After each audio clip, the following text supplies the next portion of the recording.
Hi everyone, my name is Tommy Justin Elma Sarisi, BSN second year English major student. For today, I'm gonna tell you an interesting story entitled The Smartest Giant in Town by Julia Donaldson and Alex Kepler. Without further ado, let's start the story, and it flows like this. George was a giant. He always wore the same pair of old sandals and the same old patched-up gown. But one day, George noticed a new shop.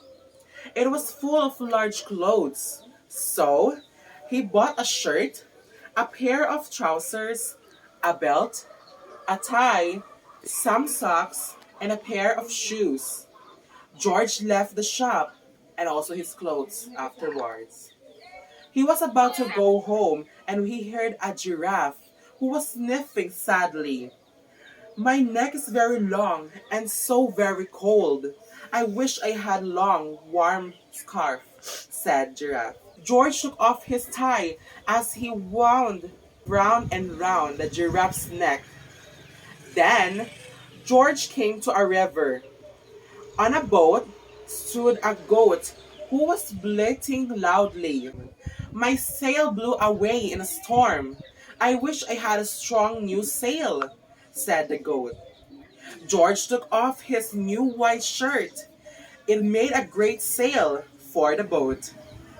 George came to a tiny, ruined house. Beside the house stood lots of mice, all squeaking. Our house burned down, and we have now here to live. I wish we had a new house, said the mother mouse. He took off one of his shoes. The shoe made a perfect home for him. George came to campsite. Beside a tent stood a fox who was crying. I dropped my sleeping bag in a puddle. I wish I had a warm, dry sleeping bag, said the fox. George took one of his socks. It made a very fine sleeping bag. George hopped on, and he became too big, squiggly bug. Beside the bug stood a dog with a basket in his hand. I need to get across for the picnic, but I keep getting stuck in the mud. I wish there was a safe, dry path, said the dog. George took off his new belt and laid it down over the dog. It made an excellent path.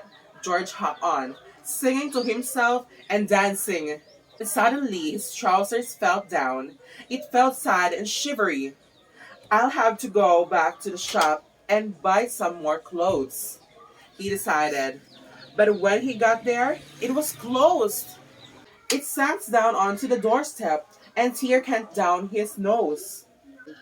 He felt as sad as all the animals he had met on their way home. Then, out of the corner of his eye, he saw a bag with something familiar. He took a closer look and discovered his old gowns and sandals. George put them on. They felt wonderfully comfortable. When he got back home, outside his front door still all animals he had helped. They were carrying a present. George untied the ribbon. Inside was a beautiful golden paper crown and a card. Inside the card, it said, "You are the kindest giant in town." And that's the end of the story. Thank you for watching. The end.